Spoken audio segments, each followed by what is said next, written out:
Friends, एक बार फिर से आपका स्वागत है jobs point India YouTube channel पे। फ्रेंड्स, रोजाना की तरह हम आज फिर एक नई वैकेंसी के लिए बात करेंगे। गवर्नमेंट की तरफ से निकाली गई है और जो आज वैकेंसी की हम बात करेंगे वो वैकेंसी आ रखी है उत्तर प्रदेश राज्य विद्युत उत्पादन निगम लिमिटेड की तरफ से, जो कि मेडिकल ऑफिसर की वैकेंसी है। टोटल 20 पोस्ट है इस वैकेंसी में। इस वैकेंसी को जो स्टार्ट करने की डेट है वो 25 अक्टूबर है और जो लास्ट डेट है वो 15 अक्टूबर है, जो मैंने आपको यहाँ भी लिख रखा है। एप्लीकेशन फ़ीस जो इसके लिए लिख रखी है वो है जनरल के लिए, ओबीसी के लिए और ईडब्ल्यूएस के लिए 590 सीटें हैं, सॉरी 590 रुपये हैं जो एप्लीकेशन फ़ीस है। इसमें जीएसटी इंक्लूड है। और जो एससी के लिए ले रखा है यहाँ पे एप्लीकेशन फ़ीस वो 354 रुपये है, इसमें भी जीएसटी इंक्लूड है। एसटी के लिए यहाँ पे कोई भी एप्लीकेशन फ़ीस नहीं रखी गई है क्योंकि एसटी के लिए इस वैकेंसी में कोई भी सीट नहीं है। जो वैकेंसी है फ्रेंड्स वो आपको डिमांड ड्राफ्ट के द्वारा देनी पड़ेगी। यहाँ पे ऑनलाइन की सुविधा नहीं है यहाँ पे। तो जो डिमांड ड्राफ्ट होगा वो आप फिल करेंगे उत्तर प्रदेश राज्य विद्युत उत्पादन निगम लिमिटेड की तरफ से। ये फेवर ऑफ में ये लिखा जाएगा जो डिमांड ड्राफ्ट होगा। इसकी जो एज लिमिट है वो 21 से 40 साल है, इनमें मिनिमम 21 साल है और मैक्सिमम 40 साल है। वैकेंसी जो है वो यहाँ पे आप देख सकते हैं, जनरल और इमरजेंसी ड्यूटी के लिए मेडिकल ऑफिसर्स की वैकेंसी है। 8 सीटें अनरिजर्व के लिए हैं, 6 सीटें ओबीसी के लिए हैं, 4 सीटें एससी के लिए हैं, एसटी के लिए कोई भी सीट नहीं है। दो जो सीट है वो ईडब्ल्यूएस के लिए। टोटल 20 वैकेंसी है। इसमें जो क्वालिफिकेशन है वो एमबीबीएस सर्टिफिकेट, एमबीबीएस डिग्रीधारी होना चाहिए, एमबीबीएस क्वालिफाइड होना चाहिए किसी भी मान्यता प्राप्त यूनिवर्सिटी से या किसी मान्यता प्राप्त संस्थान से। इनके पास मेडिकल रजिस्ट्रेशन सर्टिफिकेट भी होना चाहिए Uttar Pradesh medical council of Uttar Pradesh की तरफ से। और इसमें मैंडेटरी है फ्रेंड्स कि आपको हाई स्कूल स्तर पर आपने हिंदी एज सब्जेक्ट पढ़ी हो, बिना उसके आप इस वैकेंसी को फिल नहीं कर सकते। ये मैंडेटरी है इस वैकेंसी को फिल करने के लिए। अगर फ्रेंड्स आपके पास मेडिकल रजिस्ट्रेशन सर्टिफिकेट नहीं है medical council of Uttar Pradesh का, तो भी आप इस वैकेंसी को फिल कर सकते हैं, लेकिन आपको 30 दिनों के अंदर इसको वहाँ पे प्रस्तुत करना होगा उनके सामने। अदरवाइज ये वैकेंसी आपके लिए ये वैकेंसी में आप अन अन एलिजिबल करार दिए जाएंगे। मतलब इस वैकेंसी आपके लिए पूरी तरह निरस्त हो जाएगी आपके लिए। मतलब आप नॉट एप्लीकेबल होंगे इस वैकेंसी को फिल करने के लिए। ये वैकेंसी ऑफलाइन फिल होनी है, इसमें ऑनलाइन का कोई प्रोसीजर नहीं है। ऑफलाइन जो फिल होनी है इसके लिए जो एप्लीकेशन फॉर्म है वो इसी एडवर्टाइजमेंट में ही एनेक्सर 1 में नीचे दिया हुआ है। इस वैकेंसी को फिल करने के लिए आपके पास एक फोटोग्राफ होना चाहिए जो कि सेल्फ अटेस्टेड हो। आप जब यहाँ पे पेस्ट करेंगे तो वो सेल्फ अटेस्टेड करना होगा आपको उस पर। और जो जिस इन्वेलप पे आप भेजेंगे उसमें एडवर्टाइजमेंट नंबर लिखा होना चाहिए और किस पोस्ट के लिए आप अप्लाई कर रहे हैं ये भी लिखा होना चाहिए। जो डिमांड ड्राफ्ट आप फ्रेंड्स भेजेंगे उस डिमांड ड्राफ्ट के पीछे आपको अपना नाम, अपने फादर या हस्बैंड का नाम जो भी एप्लीकेबल हो, एडवर्टाइजमेंट नंबर और अपना एड्रेस इस डिमांड ड्राफ्ट के पीछे आपको लिखना होगा। एप्लीकेशन आप केवल स्पीड पोस्ट के थ्रू ही भेज सकते हैं, कोई कोरियर या कोई भी अदर पोस्ट एलिजिबल नहीं है। ये निरस्त कर दिया जाएगा आपका एप्लीकेशन।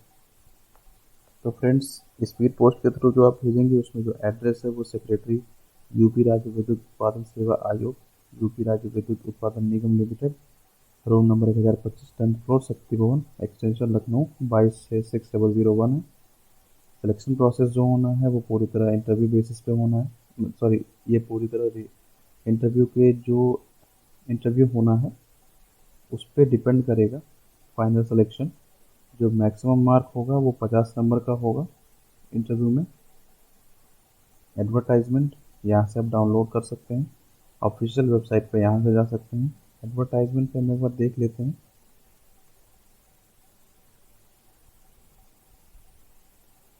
मैं इसकी परसेंटेज थोड़ी सी बढ़ा देता हूँ जिससे आपको देखने में दिक्कत ना हो।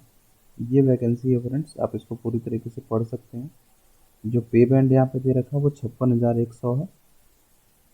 और इसमें जैसा कि लिखा हुआ है जो पोस्ट आप भर रहे हैं वो पेंशनेबल नहीं है, मतलब इसमें कोई भी पेंशन नहीं दिया जाएगा। आप केवल आप जो कंट्रीब्यूटरी प्रोविडेंट फंड होता है उसके तहत आप कवर होंगे, यानी कि वो आपको मिलेगा। बाकी पेंशनेबल नहीं है आप इसके लिए, आपको इसके लिए कोई पेंशन नहीं देगा, वो देगी ये गवर्नमेंट।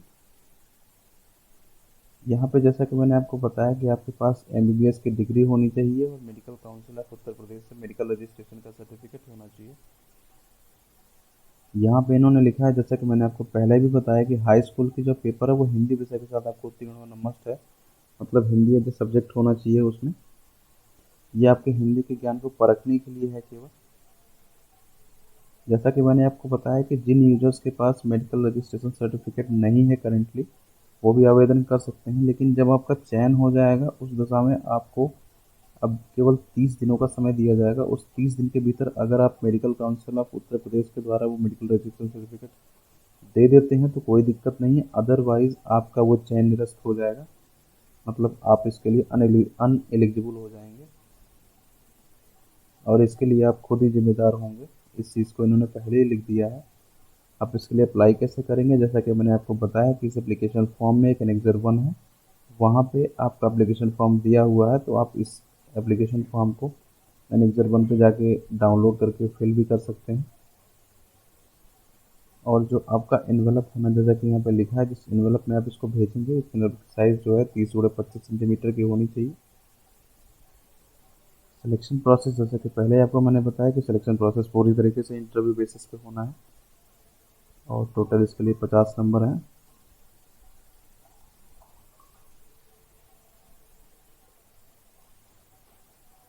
तो फ्रेंड्स थोड़ा सा नीचे आप इसके आएंगे तो यहाँ पे ये देखिए एनेक्सर 1 दे रखा है। आप एप्लीकेशन को यहाँ से फिल कर सकते हैं एनेक्सर 1 में, इसको आप डाउनलोड भी कर सकते हैं। यहाँ पे सबसे पहले आपको विज्ञापन संख्या लिखनी होगी। यहाँ पे जैसा कि लिखा हुआ है कि आपको अपना पासपोर्ट साइज़ का फ़ोटो लगाना होगा जो कि सेल्फ अटेस्टेड होगा। इसके बाद आपको यहाँ पे अपना नेम लिखना है, यानी कि जिस पद के लिए आप आवेदन कर रहे हैं उस पद का नाम आपको लिखना है। अभ्यर्थी का नाम, यानी आपको अपना नाम देवनागरी यानी हिंदी में और उसके साथ साथ इंग्लिश के कैपिटल लेटर्स में लिखनी है। फिर आपको पत्र व्यवहार यानी करस्पॉन्डेंस एड्रेस लिखना है, जिस एड्रेस पे आपका पत्र व्यवहार होता है।